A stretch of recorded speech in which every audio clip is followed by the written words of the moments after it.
बिस्मिल्लाहिर्रहमानिर्रहीम। लाखों करोड़ों दुरूदो सलाम मोहम्मद मुस्तफ़ा सल्लल्लाहु अलैहि वसल्लम और आले मोहम्मद पर। मैं हूं उमर दराज गूंदल।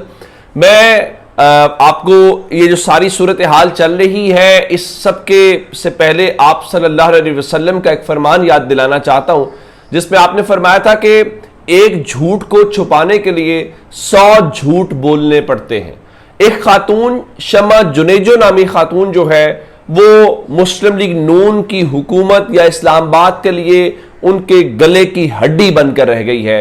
वो खातून जिसको आप अक़वाम मुत्तहिदा के वफ्द के अंदर लेके गए हैं, पाकिस्तान के वजीर आजम के सरकारी जहाज में बिठाने के हवाले से खबरें हैं, चूंकि उसने खुद कहा जी मैं जहाज में बैठी हूं। वो कहती है मैं शहबाज शरीफ की तकरीर लिखती हूं। वो कहती है कि मैं खुफिया फाइलों तक जो है वो ये सारी बातें हुई। तो इसके बीच में सबसे पहले वजारत खारजा जो सागडार की वजारत है, उनका जी हमने तो कोई ऐसा लेटर ऑफ क्रेडेंस नहीं दिया, हमारा कोई ताल्लुक नहीं है। उसके बाद ख्वाजा आसिफ मुसलसल ट्वीट्स कर रहे थे और फिर रात को उन्होंने क्या किया कि उन्होंने जियो न्यूज के ऊपर बैठ के उस खातून से मुताल्लिक कहा कि शमा जुनेजो ना तो वजीर आजम की तकरीर लिखती हैं और ना किसी वो सरकारी पोजीशन पे हैं, और दफ्तर खारजा की उनसे लाताल्लुकी पर हैरत और तशवीश हुई है कि कोई ऐसे किस तरह हमारे वफ्द में शामिल हो सकता है। यानी वुज़रा जो है मुस्लिम लीग नून की जो हुकूमत है वो एक के बाद एक लाताल्लुकी का इजहार कर रहे हैं कि उसका काम है, ये फलां का काम है।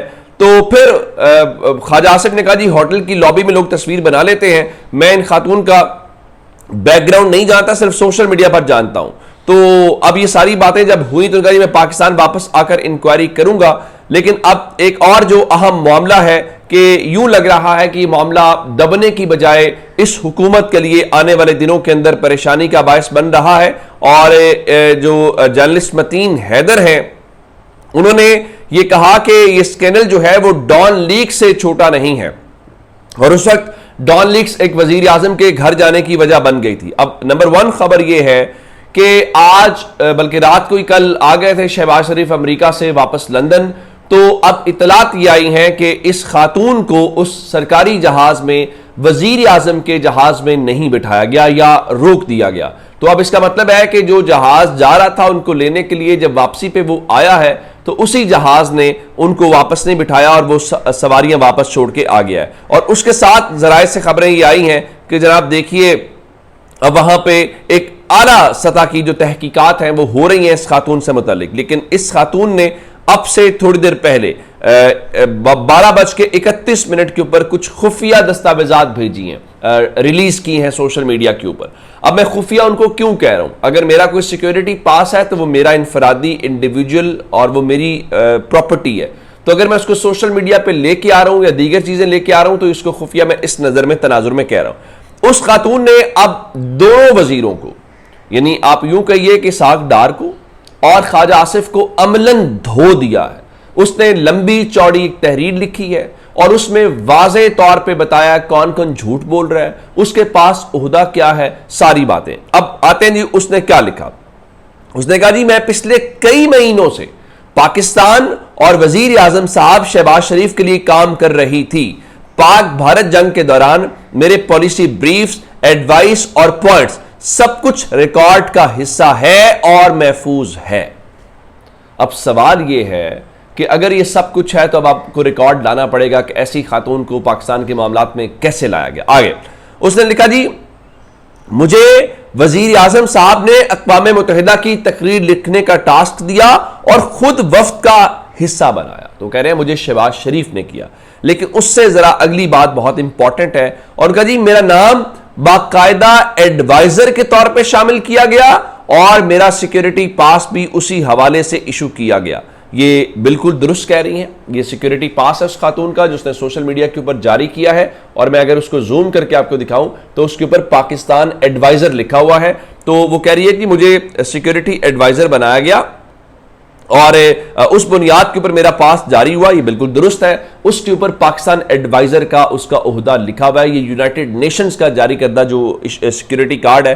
तो सवाल ये है कि एक ऐसी खातून जो बरतानवी शहरी है और जो एक नाजायज मुल्क के हवाले से उसकी एक पोजीशन है, तो आप कैसे ये कर रहे हैं? ये सवाल का जवाब आपने देना है। आगे लिखा जी मैंने उनकी टीम के साथ मिलकर दिन रात काम किया, यानी शहबाज शरीफ के। मैंने उनके साथ सफर किया, उनके और टीम के साथ एक ही होटल में कयाम किया, यानी वो कह रही है कि मैं और पूरी टीम एक होटल के अंदर थे।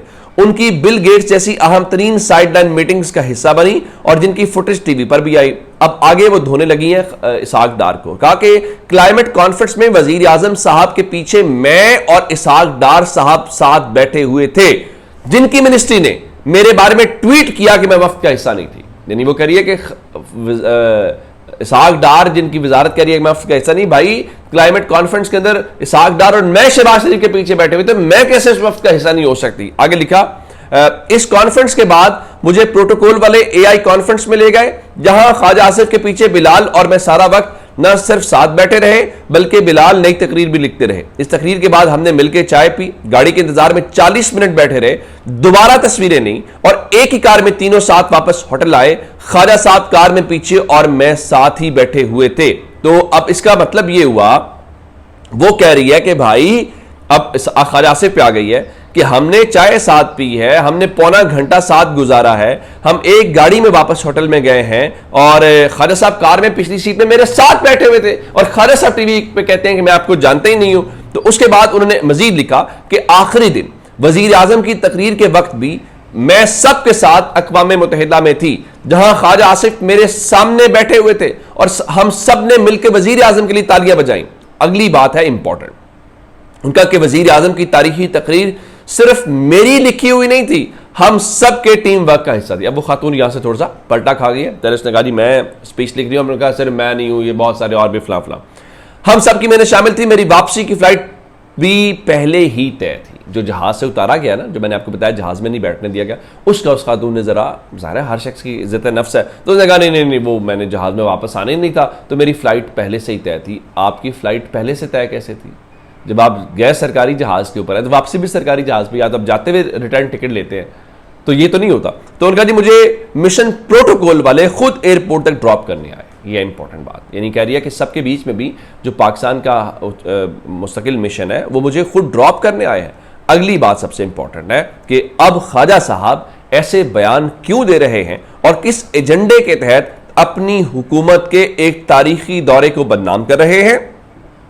वो वजीर आजम साहब को उनसे पूछना चाहिए, क्योंकि उनकी अथॉरिटी चैलेंज हुई है, मेरी नहीं है। और उसके साथ उस खातून ने जिस तस्वीर का तज़किरा किया है लॉबी में खड़ी होकर, उन्होंने वो तस्वीर भी जारी की है जिसमें आप देख सकते हैं कि ख्वाजा आसिफ उनके साथ है और वो कह रही है हम 40 मिनट। अब वो क्या कह रहे हैं, एक तो वो इवन ख्वाजा आसिफ को कह रही हैं कि जो ख्वाजा आसिफ हैं उन्होंने अपनी हुकूमत का जो तारीखी दौरा उसको बदनाम किया, और फिर वो सारा मलबा शहबाज शरीफ के ऊपर डाल रही हैं कि जो शहबाज शरीफ हैं अब ये उनका काम है क्योंकि उनकी अथॉरिटी चैलेंज हुई है। मुझे यूं लग रहा है कि मुस्लिम लीग नून जो है इस केस के हवाले से गलत शॉट्स खेल बैठी है और अब चीज़ें उनके हाथ से निकलती दिखाई दे रही हैं। लोग उनकी अपनी पार्टी के वजाहतें मांग रहे हैं कि उस नाजायज़ मुल्क को लेकर अगर इस खातून ने आपने, और फिर अब तो लोग टीवी पर सवाल उठा रहे हैं कि उसकी उन ट्वीट्स को लेकर, उसकी पोजीशन को लेकर, क्या आपको नहीं पता था जब आपने उसको तमगा इम्तियाज़ दिया था, या फिर आपने उसको जब तमगा इम्तियाज़ दिया, मेरे मुंह में खाक, मैं झूठ बोल रहा हूं,